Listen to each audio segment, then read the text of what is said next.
In 1980, the Phillies were fortunate to have Steve Carlton on the mound for 2 games. Carlton won both the games he pitched, posting an ERA of 2.40. In 15 innings of work, he struck out 17 Royals batters. And Lefty would probably be the first to credit much of his success to the catchers he has worked with. Show your hometown pride. Philadelphia baseball history merchandise, t-shirts, phone cases, masks, notebooks, mugs, and more. Check out the exclusive designs in our merch store and celebrate your favorite Philadelphia-based team.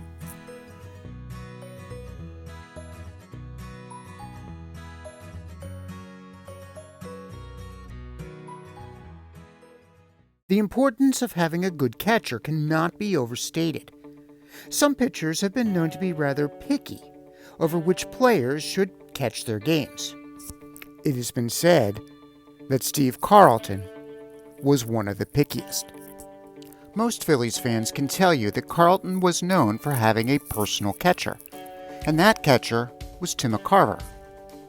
Over the course of his career, McCarver caught 228 games for Lefty, 20 of which were shutouts.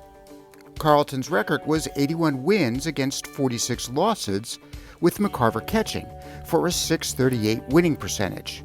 Lefty posted a .574 win percentage in total for his career. Interestingly, the Carlton-McCarver battery was mutually beneficial. McCarver was a .271 lifetime hitter, but hit .306 when Lefty was pitching with 10 home runs. Although Carlton and McCarver's relationship didn't start off as a very friendly one.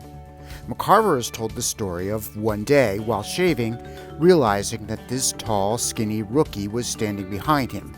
The rookie had the temerity to tell McCarver that he should call more breaking balls. McCarver reports that he lost it, saying, "Who do you think you are telling me how to call a game?" Of course, Phillies fans can tell you about Carlton's magical year of 1972. That year, he won 27 games on a last-place team that won only 59 games in total. Lefty would come into the clubhouse on the day he pitched and call it Win Day. Former Phillies shortstop Larry Bowa reports that Lefty's confidence was so infectious, it tended to inspire the team, not known for scoring many runs, to perform just that much better when Carlton was on the mound. In fact, that year, Carlton threw 8 shutouts, a handy feat when your team had an anemic offense. One game, July 23rd, Lefty's spot came up in the order in the top of the 7th inning in Dodger Stadium. His opponent that day was the formidable Tommy John. The two were engaged in a classic pitcher's duel. Neither team had scored a run yet. There were 2 outs and 2 men on. Lefty looked to manager Paul Owens, expecting to be pulled for a pinch hitter. Instead, Owens let Carlton hit away, as Carlton had won 7 games in a row. Carlton would, of course, go on to break Charlie Ferguson's record that had stood for the Phillies since the 19th century for wins in a row with 14. Owens gave Carlton the opportunity to continue with his streak. Lefty responded by hitting a triple off the right field wall over the head of Frank Robinson, knocking in 2 runs. They were the only runs either team would score that day, as Lefty notched his 8th win in a row with a score of 2-0.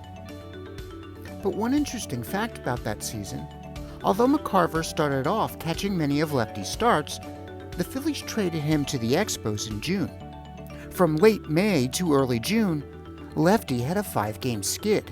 His record on the day of the trade, June 14th, was 7 wins and 6 losses. Specifically, with McCarver catching, Carlton was 5-5. When the Phillies traded McCarver, they received a backup catcher whom the Expos were underutilizing. His name was John Bateman. Bateman caught the rest of Carlton's games that year, and Carlton went 20-4 with a winning percentage of .833 when Bateman was catching. Lefty loved having Bateman catch for him and was lavish in his praises. So much so that in the offseason, when general manager Paul Owens released Bateman, Carlton pleaded with the team to reconsider. Obviously, the Phillies didn't, and Bateman's 10-year career came to an end. Another interesting aside, 1972 was MLB's first strike season. Because of the strike, the season started late, and each team lost 6 to 9 games. Keith Olbermann laments that due to the strike, Lefty may have been robbed of an opportunity to win 30 games. At any rate, Lefty followed up the amazing 1972 season with 20 losses in 1973. That was Bob Boone's rookie season, and Boone reports that he shouldered much of the blame for Carlton's underperformance. Later, when the Phillies reacquired McCarver in 1975, Lefty insisted that McCarver catch his games, and Boone stated that his ego was a little bruised over it. So, after the 1981 season, when the Phillies traded away Lonnie Smith and received Bo Diaz from the Indians in return, Diaz was a little apprehensive about catching for a notoriously picky pitcher. He should have been more concerned about the notoriously picky fans who disapproved of losing the popular and speedy Smith. Of course, Smith would later be embroiled in a scandal over illegal cocaine use. But when Bo Diaz made his first appearance at Veterans Stadium, Bill Conlon reported that he was greeted with the warmth reserved for an axe murderer. But Diaz was known for his defense.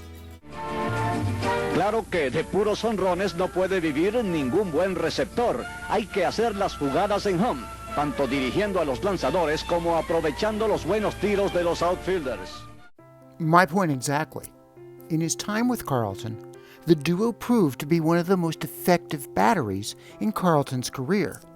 Diaz caught 79 games that Carlton started between 1982 and 1985. Of those games, 9 were shutouts, which meant that of the games Diaz caught for Carlton, 11.4% were shutouts.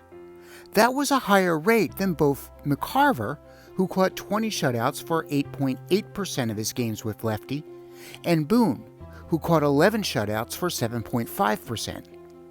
Although, Diaz's percentage was still lower than Bateman, who caught 5 shutouts with Lefty for a percentage of 18.5% of the games Carlton started with him.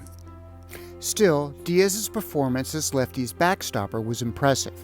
He caught most of Carlton's games in 1982, which was Carlton's 4th and last Cy Young Award season. That season, Lefty led the majors with 23 wins, 6 shutouts, and 286 strikeouts. Interestingly, Bo Diaz was one of less than 30 players who have hit what is called an ultimate grand slam. That happened on April 13, 1983 against the Mets. Diaz came to the plate in the bottom of the 9th inning with the Phillies trailing 9-6. The bases were loaded with 2 outs. Diaz's grand slam proved to be just enough to let the Phillies win the game in walk-off fashion 10-9, dealing relief pitcher Neil Allen his second walk-off loss to the Phils in a row. Unfortunately, Bo Diaz died in a freak satellite dish accident in his home country of Venezuela in 1990.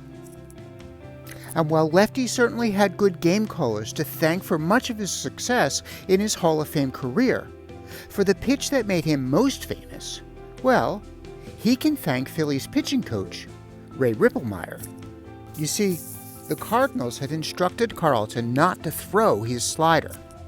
When Ripplemeyer worked with Carlton in Clearwater in the spring of 1972, he noticed something was missing. Ripplemeyer had seen Carlton pitch in AAA and knew that Carlton had more than just a 95-mile-an-hour fastball and a slow breaking curve. Ripplemeyer asked Lefty to show him the pitch, and after seeing just half a dozen throws, decided that the Phillies were going to incorporate Lefty's slider into his repertoire. And the rest, you can say, is history. Steve Carlton's slider became the most devastating pitch, one that baffled the best of hitters in the 1970s and 80s. It was the pitch that allowed him to become the all-time strikeout king, even if that title was fleeting.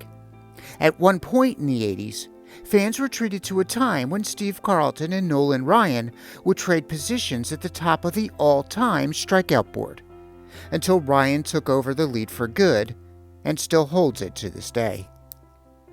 Steve Carlton treated Phillies fans to a magical career. His circle in the outfield of Veterans Stadium, representing his retired number for the Phils, as well as his enshrinement in Cooperstown, were two honors well deserved, even if Carlton had to thank his signal callers for much of his success. Thank you for watching. Don't forget to like, subscribe, and share. If you have any ideas for topics that we can cover in the future, please let us know in the comments below. If you would like to see more of these videos, please consider becoming a patron through Patreon. Again, we'll have a link in the description box below.